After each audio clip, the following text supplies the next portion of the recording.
Salut l'équipe, on va bien sûr parler de la victoire d'XRP sur la SEC ce matin, puisque ça change beaucoup de choses pour le marché crypto. Et c'est vraiment une super nouvelle. Bien entendu, on ira voir notre petit BTC et plein d'autres choses. C'est parti avec ce matin, justement, ce BTC qui prend 0,5%. Ether qui n'est pas très chaud ce matin, qui perd 3%. On a 2400 dollars. Et évidemment, la grosse perf du jour, c'est notre ami XRP qui prend 18%. Je crois qu'il est monté jusqu'à 20%. Sur les dernières 24 heures.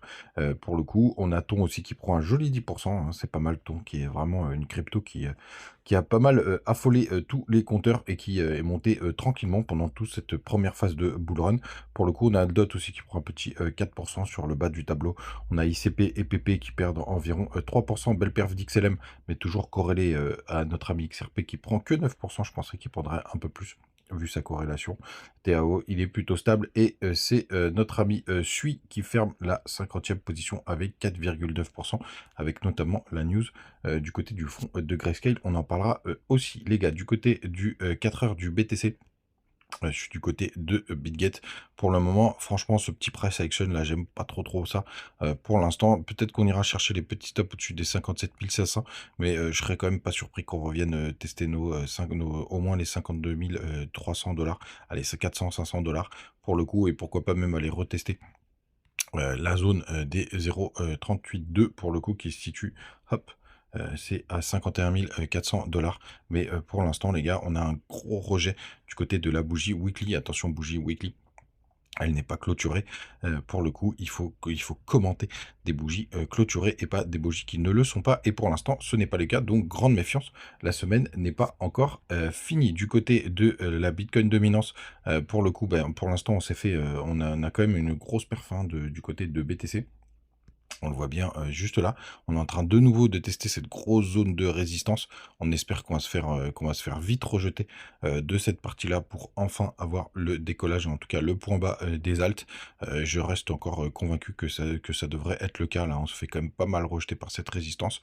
Mais il va falloir que notre ami Ether se réveille pour le coup, puisque c'est quand même lui qui apporte beaucoup de force contre la Bitcoin dominance, bien entendu, puisque je crois que sa dominance Ether, ça doit être environ 10-15%, voire même 20%. Du côté du RSI, on est toujours sur une divergence potentielle, même si hier, attention, la bougie a quand même, après ma vidéo, a quand même pas mal pumpé. Encore une nouvelle fois, comme ça vous montre l'importance de pas trop commenter des vidéos, pardon, des bougies qui ne sont pas encore clôturées. Vous voyez, je me suis un petit peu avancé hier, il n'y a plus du tout de M-top pour le moment. On est toujours sur cette grosse zone de résistance du côté de notre ami BTC en daily. On va aller voir quand même ce qui se passe du côté d'Ishimoku, qui nous donne toujours des indications assez sympathiques. Et vous voyez, pour l'instant, ce qui est un petit peu emmerdant en daily, c'est que maintenant on a une triple résistance. Vous avez l'ATK, la Kinjun, le bas du nuage. Donc il va falloir quand même pas mal de force pour pouvoir sortir de là. Vous savez que je suis un grand fan des twists. La dernière fois, il y en a eu un juste ici. On est venu le chercher et cette fois-ci, on va pas le louper. Celui-là, il est là. Il est aux alentours du 17 août. Cette zone qui agit souvent comme un aimant et aussi qui permet de faciliter les passages. Donc pour le coup, notez bien cette date, le 17 août. Ce serait plutôt pas mal du côté du RSI. La bonne nouvelle aussi, c'est qu'on voit un joli petit W. Alors pour les bottoms, pour le coup, souvent sur BTC, on a un nouveau plus bas et une divergence. Là, c'est pas du tout le cas. On a un W qui est validé sur le RSI, donc ça, c'est plutôt chouette. Vous le voyez juste là, alors que c'est pas encore sur le cours, mais souvent le RSI a de l'avance. Donc pourquoi pas une belle nouvelle du côté du RSI qui nous donne quelques indications. ETH BTC, pour l'instant, c'est toujours la même galère. Ça bouge pas trop. C'est venu chercher tous les stops pour le coup, malgré cette belle remontada qu'on avait juste ici, et puis cette grosse résistance là qui nous a fait vraiment renvoyer à la cave. L'imbalance est comblée, l'imbalance weekly, c'est-à-dire la zone de travail qui n'a pas été travaillée. Et donc pour regarder les imbalances que vous faites, vous prenez la bougie. Vous prenez les bougies, tout simplement, et vous voyez si le cours n'a pas retravaillé, tout simplement dans le passé, toute cette zone, et vous voyez l'imbalance, elle allait jusqu'au 0,40. C'est ce qu'on a touché. Vous voyez, pourquoi l'imbalance? Attendez, je rentre un peu plus dans les détails. Vous voyez ici, il y a la petite mèche qui l'a travaillé, mais toute cette zone qui va de 0,46 à 0,40, c'est un peu comme, on va dire, un gap. Ça n'a pas été du tout travaillé depuis ça faisait, c'était en 2021, c'était en avril 2021, mais tiens, c'était pendant le top du BTC. Le premier top, pour le coup, ça n'a pas été travaillé et là, on revient, combler cette imbalance.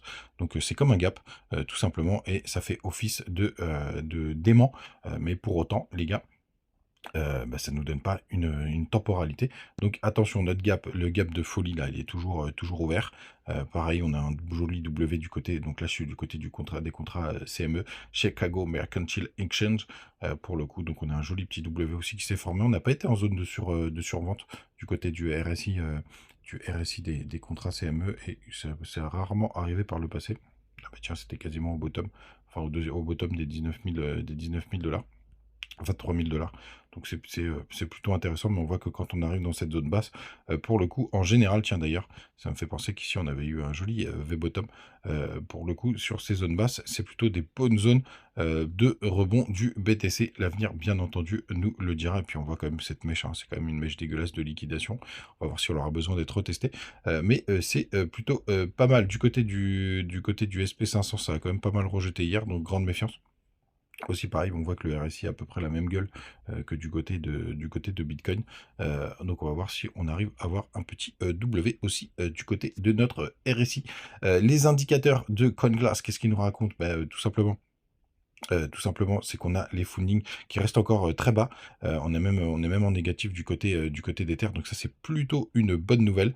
On a eu quand même encore 200 millions de liquidations. C'est quand même assez impressionnant d'avoir ça sur le mois d'août, d'avoir autant de liquidations. Surtout qu'effectivement, je pense qu'il y a quelques exchanges qui abusent un petit peu, qui donnent pas les vrais chiffres. Du côté du crypto Fear and Green, on est toujours à 20, c'est l'hécatombe, hein. On a un BTC à 57 000 $, on est toujours à 20. On voit que c'est pour le coup, c'est le crypto Fear and Greed des cryptos total parce que BTC finalement, même s'il se prend avec des petites corrections, c'est rien de grave. Mais par contre, les alts continuent de se faire malmener et défoncer. En tout cas, de mon côté, je continue de recharger certains alts. Par contre, j'en achète pas des nouveaux. Je reste, je renforce mes positions sur ceux auxquels je crois. Toujours rien de très intéressant pour le marché au niveau du sud. Pour le coup, c'est surtout au nord que c'est intéressant d'aller pumper pour les liquidations. Donc, ça, évidemment, c'est une bonne nouvelle pour nous. Mais je serais quand même pas surpris qu'on ait pas mal de latéralisation. On va aller voir notre ami ETF. Parce que j'ai oublié de vous parler de ça hier. Ça y est, on a les ETF, on a les infos des ETF Ethereum du côté de CoinGas. On va d'abord regarder notre ami Bitcoin, hop, et on voit que là, ça faisait 3 jours qu'on avait des sorties. Là, une toute petite entrée hier, pas grand-chose. J'arrive même pas à le sélectionner, 45 millions.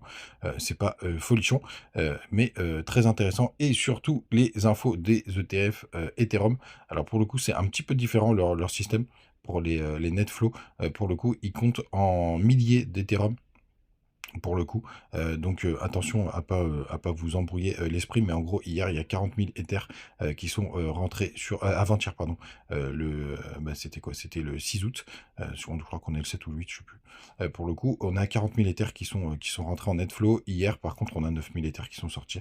Rien de bien méchant, mais je voulais vous partager cette info du côté de notre ami CoinGlass, parce que ça y est, enfin, je savais que ça arriverait, mais ça fait quand même plaisir. En tout cas, pour l'instant, le Q3, il est toujours dans le rouge, donc le troisième trimestre. On voit que ça suit ça fait maintenant ça ferait 3 années, il n'est pas terminé, hein, mais pour l'instant où on est dans le rouge, et il nous tarde quand même d'avoir ce fameux Q4 qui est souvent un des meilleurs moments pour les cryptos.